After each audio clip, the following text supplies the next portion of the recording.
Hi అండి, welcome back to common రుచులు. నేను మీ శిరీష. ఈరోజు మనం చేసుకోబోయే రెసిపీ వచ్చేసి కందనకాయ ఫ్రై. ఇది చాలా సింపుల్గా స్పైసీగా ఎలా చేసుకోవాలో చూసేద్దాం.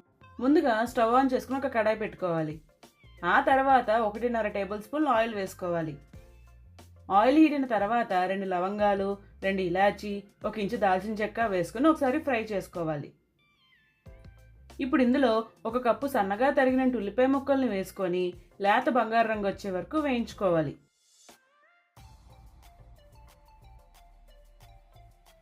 ఉల్లిపాయ ముక్కలు సగం మగ్గిన తర్వాత 5 పచ్చిమిర్చి చీలికలు వేసుకొని మరి కాసేపు వేయించుకోవాలి.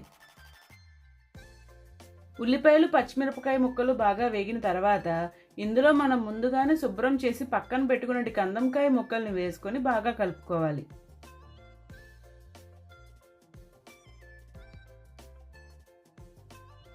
ఇలా కలుపుకున్నాక మూత పెట్టుకొని ఉడికించుకోవాలి. ఇలా 5 నిమిషాలు ఉడికించుకున్న తర్వాత 2 టేబుల్ స్పూన్ల అల్లం వెల్లుల్లి పేస్ట్, 1 టేబుల్ స్పూన్ ధనియాల పొడి, 1/2 టేబుల్ స్పూన్ జీలకర్ర పొడి, 1/2 టీ స్పూన్ పసుపు, 1/2 టేబుల్ స్పూన్ గరం మసాలా, రుచికి సరిపడంత ఉప్పు, 1 టేబుల్ స్పూన్ కారం వేసుకొని ఈ స్పైసెస్ అన్నీ ముక్కలకి బాగా పట్టేలా కలుపుకోవాలి.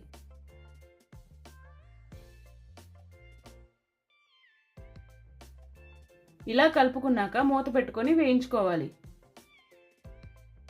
ఈ సమయంలోనే ఫ్లేమ్ అనేది మీడియంలో పెట్టుకొని తిప్పుకుంటూ వేయించుకోవాలి.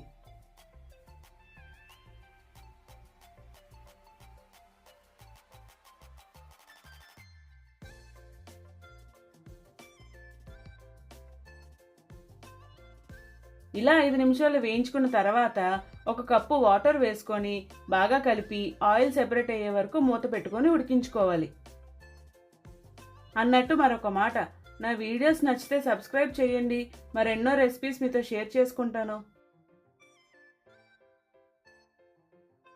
ఇలా ఆయిల్ సెపరేట్ అయ్యాక మరొకసారి కలుపుకొని 1 టేబుల్ స్పూన్ చికెన్ మసాలా వేసుకొని మరి కాసేపు మూత పెట్టుకొని ఉడికించుకోవాలి.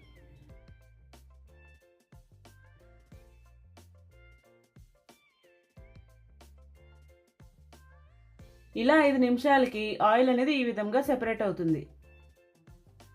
ఇలా ఆయిల్ సెపరేట్ అయ్యాక కొద్దిగా కొత్తిమీర తరుగు వేసుకొని బాగా కలుపుకొని ఆ తర్వాత స్టవ్ ఆఫ్ చేసుకోవాలి. ఇప్పుడు ఒక సర్వింగ్ బౌల్లోకి సర్వ్ చేసుకోవడమే. అంతేనండి, ఎంతో స్పైసీగా ఉండే కందంకాయ ఫ్రై రెడీ. ఇది మీరు ట్రై చేసిన తర్వాత ఎలా వచ్చిందో నా కామెంట్ బాక్స్లో కామెంట్ చేయడం మర్చిపోకండి. అలాగే వెళ్లే ముందు నా ఛానల్ సబ్స్క్రైబ్ చేసి వెళ్ళొచ్చు కదా. అమ్మ వంట నచ్చితే లైక్ చేయండి, షేర్ చేయండి, కమెంట్ చేయండి, దాంతో చేయండి.